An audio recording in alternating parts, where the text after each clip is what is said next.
वालेकुम मुंहिंजे यूट्यूब साथियों में तव्हां ख़ुशि ऐं बाशुदा साथियों माज़रत माफ़ कजो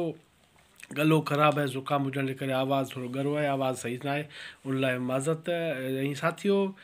ही ॿ नावेल हिकिड़े माण्हू जा हिकिड़ो इंसानु हिकिड़ो प्यारो माण्हू सिंध जो हिंद जो नाले वारो शाइर जे शाइरी वसीले पंहिंजो मक़ाम नालो दर्जो बुलंद कयो ऐं बाद में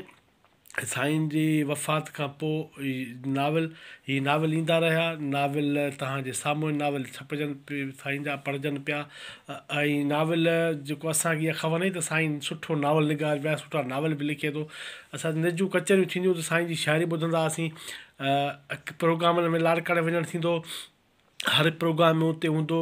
शाइरी जे किताब जी मुहूरत हुजे या कंहिं ॿिए किताब जी मुहूरत हुजे साईं एॾो ख़ूबसूरत ॻाल्हाईंदो एॾो ज़बरदस्त ॻाल्हाईंदो हर टेक्निकी पॉइंट ते उन्हनि ते ॻाल्हाईंदो त हीअ नाविल हीअ शाइरी हीअं हुजणु घुरिजे शाइरी जे वज़न बहर रदीफ़ काफ़ियो ऐं छंद विद्या अहिड़ियूं शयूं जेके शाइरी जी सिर्फ़ में हुयूं उन जे हवाले खां ॾाढो ख़ूबसूरत हिकिड़ी ॾाढो भलो मक़ालो लिखी ईंदो पढ़ण में असांखे ॿुधंदा हुआसीं असांखे ॾाढो मज़ो ईंदो ऐं साईं जी उहे कचरियूं जॾहिं प्रोग्राम खां बाद में प्रोग्राम ख़तमु वरी कचरी कंदा हुआसीं गॾु मानी खाईंदासीं कचरी कंदासीं कचरी छा साईं जी कचरियूं हूंदियूं दिलि चवंदी त साईं जी वीडियो रिकॉर्डिंग कजे पर हाणे कचरी में एतिरो महू एतिरो गुम थी वेंदा हुआसीं जो इहा शइ असांखां विसरी वेंदी त उहा रिकॉर्डिंग बि करणी आहे उन इंसानु ख़ूबसूरत माण्हू जा जंहिंजूं यादूं असांजे साम्हूं आहिनि साईं सरमन चांडियो कंहिं बि तारीफ़ जो मुहताज न आहे उन जा ॿ नाविल शाह लतीफ़ आतरवेला शाह लतीफ़ सिंध जी तारीख़ सकाफ़त अदबी भेटाई सरकार उन दौर जो हालतूं ऐं आतरवेला हिकु नौजवान जो दास्तान ॿुधाए अॻिते तव्हांखे तारीफ़ कराईंदो हलंदुसि वीडियो जो आगाज़ कंदे अॻिते किताब जो तारीफ़ अॻिते वधाईंदे अर्ज़ु कंदो हलां वीडियो खे लाइक चैनल खे सब्सक्राइब कंदा त तव्हांजा वॾा लख लाइक थींदा छो त मुंहिंजी महिनत सजाई थींदी तव्हांजे हिकिड़े लाइक करण सां मुंहिंजे लाइ भलो थी पवंदो साथियों नाविल जेको साईं जो अॻु में आयो 2022 में शाह लतीफ़ साईं जेको आहे सो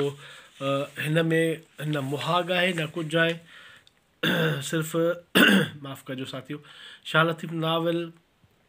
हीअ जेको आहे डिसंबर 2022 में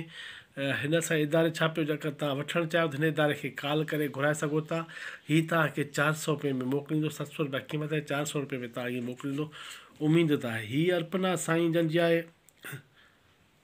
अज़ीज़ कासमानी हुनजो सुठो पुटु पर हुनजो जेको आहे सो हुनजे नक्शे क़दम ते हलंदड़ सुठो इंसानु बि सुठो दोस्त बि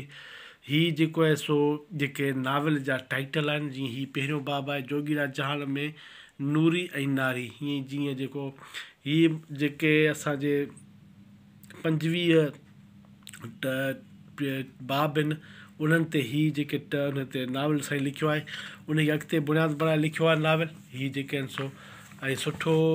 वॾा पेजिस जा साईं तफ़सील सां लिखियो हूंदो 350 पेजिस ते मुश्तमिल हीअ नाविल आहे थोरो तारीफ़ अज़ीज़ कासमानी जे नींगर लिखियो आहे छा थो चए सरमन चांडियो सिंध जो यगानो आलिम सुचियत नकार बेमिसाल गीतकार उस्ताद शाइर शाराना फ़न जो पारखू लतीफ़ राग जो ॼाणू नाविल निगार आहे इन मिड़ी शोबनि में हिन पंहिंजो शाहूकार वक़्तु ॾिनो मिसाल त हुन शाइरी जी सरताज शादी शाइर जो छंद विद्या मौसीक़ी संगीत नामी वसी लतीफ़ साईं जे गुनाह फ़िकुर फ़नी तुणत जे घण पासनि कमु मंज़र आम ते आंदो आहे सरमन चांडियो हलंदड़ सदी में नंढे खंडे शाइराने सिलसिले में चंद विद्या अकेलो उस्ताद आहे इन ज़ाब्ते जी परवरिश लाइ हिन अदालती सतह जो कमु कयो आहे इन में को शक न आहे शाह लतीफ़ सिंध धरती जो हीरो आहे सिंध जी इन अज़ीम हस्ती जे कम ऐं किरदारु बाबति तहक़ीक़ी कमु थियो आहे पर हिन जी ज़िंदगीअ सां दौर में अदबी सियासी समाजी हालतुनि सोच फ़हम फ़िक्र खे तख़लीक़ अंदाज़ में पेश न कयो वियो आहे शाह लतीफ़ नाविल इन सिलसिले में पहिरियों बाक़ाइदे कामयाबी आहे हीअ नाविल लॻभॻि 15 वरनि खां छपाइण लाइ तयारु हो पर किताब जी ज़हामत खे ॾिसंदे कंहिं बि पक्ष छपाइण लाइ अॻु भराई न कई ज़ख़ामत हिन नावल में सरमन चांडियो शाह लतीफ़ जे किरदारु वसीले सिंध जे समाजी तारीख़ी सक़ाफ़ती ऐं अदबी वरसे खे महफ़ूज़ कयो आहे जंहिं लाइ लेखक खे वरी खां ताईं महिनत करणी पई हिन रुॻो शाह लतीफ़ ते कयल छपियल कम ते न ॿारियो पर लतीफ़ साईं जे मक़ामी पारखूं लतीफ़ दरगाहनि जे गादी नशीन सां मुलाक़ात कयूं लतीफ़ तकिया वञी ॾिठा लतीफ़ी तकिया वञी ॾिठा लतीफ़ साईं बाबति मक़ामी रवायतुनि मुख़्तलिफ़ हंधुनि ताईं गॾु कयो। ईअं ई फ़िक्री फ़नी तौरु लाफ़ानी नावल लिखिजी तयारु थियो। सरमन चांडियो जीअं त बुनियादी तरह हिकु शाइर तंहिं करे नावल निगाहे समूरनि फ़नी घुरिज सां गॾु हिन नावल में हिकु ख़ासि तख़लीक़ी आहंग बि मिलंदो। मूंखे पूरी उमेदु आहे त शा लतीफ़ सिंधी नावल जो रवायत में हिकु संग मील साबित थींदो। अज़ीज़ क़ासिम जा लफ़्ज़ हीउ नावल तव्हां जाॾो वठणु चाहियो पढ़णु चाहियो इदारे जो ॾस पतो ॾेई छॾियो आहे। ऐं ॿियो आहे आतरवेला। आतरवेला लफ़्ज़ जी मां माना कोन कढी सघियो आहे त आतरवेला लफ़्ज़ जी माना छा आहे। बाक़ी नाविल आहे साईं जो हीउ ॿियो नाविल हाणे आयो आहे जेको आहे सो जेको आहे सो डिसंबर 2022 में ई आयो। हीउ जेको आहे सो आतरवेला डिसंबर 2023 में हिन इदारे छपियो आहे। हिन इदारे खां कॉल करे घुराए सघो था। उमेदु तव्हांखे 50 या 40% डिस्काउंट ते ज़रूरु ॾींदो। कॉल करे घुराए सघो था। भलो माण्हू आहे सईद अर्पना मंसूर माव नाले। ऐं हीउ नावल शुरू थिए थो जंहिंमें को मुहा कोन्हे ऐं को जेको आहे सो अहिड़ी का शइ कोन्हे जेके माना जो असां ॿुधाए सघूं त बाक़ी पोइ बैक टाइटल ते आहे उहे मां तव्हां ॾाढो शयूं कुझु पढ़ी जेको आहे सो ॾींदुमि। सरमन चांडियो जो पूरो नालो सोनो ख़ान जुमा ख़ान पीर अदबी नालो सरमन चांडियो शाइर निकाद मुहक़िक़ नावल निगार कहाणीकार मुतरजम लतीफ़ शंदास जुमो 20 जून 1947 शवाल हाड़ 13 बकरमी ॻोठ जमाल ख़ान चांडियो तालको कंबर अदबी ख़िदमत सेक्रेटरी संघ शाह खंबर ज़ली राब्ता सेक्रेटरी शाह 92 एडिटर हफ़्ता चांडका ही साईं जो जेको आहे सो ख़िदमतूं आहिनि। ऐं थोरो अली आकाश लिखियो आहे 2 अखर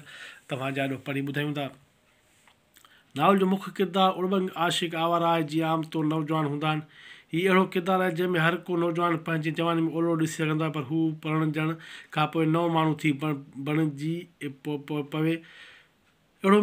मिसाली मुड़ुसु जंहिंजो तस्वुरु असांजे समाज में राइज रहे। हू पुरित आहे क़दरनि जो पासदार आहे वफ़ादार ईमानदार आहे पंहिंजे कुटुंब लाइ हयाती वक़फ़ कंदड़ आहे। नावल 60, 70, 80 जे ॾहाके जे सियासी समाज हालत जो मंज़रनामो पेश थो करे। नावल में इंसानी हालत जहिड़ी जाॻंदी मिलंदी ईअं बि चइजे त हीउ नावल समाज जी हक़ निगाह ते ई ॿधलु आहे। नावल जो प्लाट हिकु किरदार जी सरगर्मी सां सदाई में हले थो। किरदार निगाही संपूर्ण आहे। किसे गोई ऐं मकालमो नावल जा ख़ासि अंसर आहिनि। इहे ॿई अंसर भरपूर नमूने सां मौजूदु आहिनि। उहे ई पढ़ंदड़ खे किताबु हिकु वेहक में पढ़ी पूरो करण ते मजबूर कंदा। मजमूई तौरु हिकु पोरहत जी कहाणी आहे जेको पंहिंजनि घरेलू ज़िम्मेवारी खे निभाइण में का कसर छॾण लाइ तयारु न आहे। साथियो हीअ ॿई नावल साईं सरमन चांडिया जा वठणु चाहियो पढ़णु चाहियो इदारे जो ॾस पतो सॼी सिंधी बुक स्टॉल ते मौजूदु आहे। वेंदे हिकिड़ो नंढिड़ो अर्ज़ु त वीडियो खे